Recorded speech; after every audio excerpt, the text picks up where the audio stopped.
Imaginez un monde sans argent. Cela peut nous paraître étrange aujourd'hui, mais pendant des siècles, les gens vivaient dans un système de troc.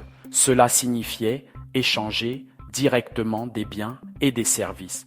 Si vous étiez un agriculteur avec un surplus de céréales, vous pouviez les échanger avec un berger contre de la laine. Ce système fonctionnait bien pour les petites communautés où tout le monde se connaissait et connaissait les besoins des uns et des autres. Cependant, le troc avait ses limites. Imaginez essayer d'échanger une vache contre une miche de pain. Trouver quelqu'un qui avait besoin d'une vache et qui avait assez de pain pour faire l'échange n'était pas chose facile. Ce manque de mesure commune de la valeur rendait le troc inefficace. De plus, tous les biens n'étaient pas facilement divisibles. Essayez donc de diviser un animal vivant pour acheter quelque chose de petit. Le troc posait également des problèmes pour le stockage de la richesse. Certains biens étaient périssables, perdant de la valeur avec le temps. D'autres étaient encombrants et difficiles à stocker. Les limites du troc sont devenues de plus en plus évidentes à mesure que les sociétés grandissaient et se complexifiaient. Le monde avait besoin d'un système d'échange plus pratique, un système capable de transcender les limites du commerce direct.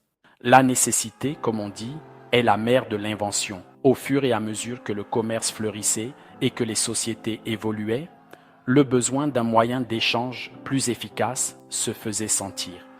Cela a conduit à l'émergence des premières formes de monnaie, des objets de valeur. Ceux-ci variaient considérablement d'une culture à l'autre, reflétant leurs valeurs et leurs ressources uniques. Dans de nombreuses sociétés pastorales, le bétail, en particulier les bovins, est devenu une forme de monnaie importante. Les bovins représentaient à la fois une réserve de richesse, une source de nourriture et une unité d'échange. Les coquillages, prisés pour leur beauté et leur durabilité, sont également devenus monnaie courante, littéralement.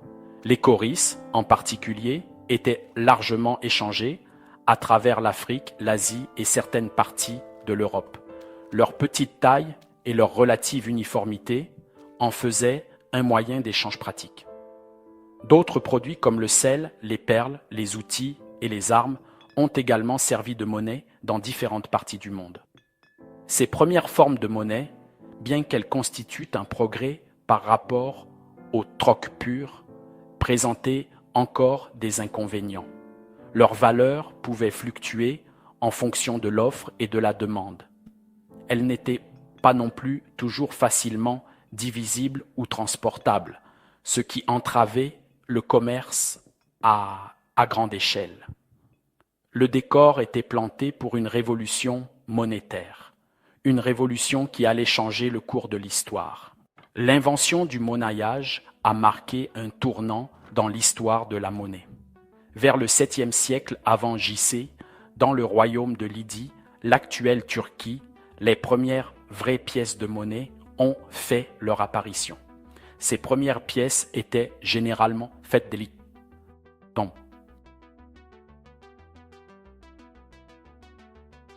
En scène à l'analliage naturel d'or et d'argent. Ce qui distinguait ces pièces lydiennes, c'était leur poids et leur pureté standardisées. Chaque pièce portait un poinçon, une marque officielle garantissant sa valeur. Cette standardisation a apporté un nouveau niveau de confiance et d'efficacité aux transactions. Les gens n'avaient plus besoin de peser et d'évaluer la valeur de chaque morceau de métal qu'ils recevaient. L'utilisation des pièces de monnaie s'est rapidement répandue au-delà de la Lydie, révolutionnant le commerce dans tout le monde antique. Les pièces de monnaie étaient durables, portables et facilement divisibles, ce qui les rendait idéales pour les transactions de toute taille. Leur valeur standardisée a facilité le commerce sur de longues distances et entre différentes cultures. L'invention du monnaillage a jeté les bases des systèmes monétaires sophistiqués que nous connaissons aujourd'hui. L'Empire romain, connu pour sa vaste étendue, et ses prouesses administratives a joué un rôle important dans le développement de la monnaie. Les Romains ont reconnu l'importance d'une monnaie unifiée pour maintenir leur vaste empire. Ils ont établi un système standardisé basé sur des pièces d'or, d'argent et de bronze, chacune ayant sa propre dénomination et sa propre valeur par rapport aux autres. Les pièces de monnaie romaine, souvent ornées d'images d'empereurs et de symboles de la puissance romaine, circulaient largement dans tout l'Empire et au-delà. Cette monnaie standardisée a facilité le commerce, la collecte des impôts et le paiement des légions romaines. La stabilité et la large acceptation de la monnaie romaine ont contribué à la prospérité économique de l'Empire. Cependant, le système monétaire romain n'était pas sans défaut. À mesure que l'Empire s'étendait, la demande de monnaie augmentait.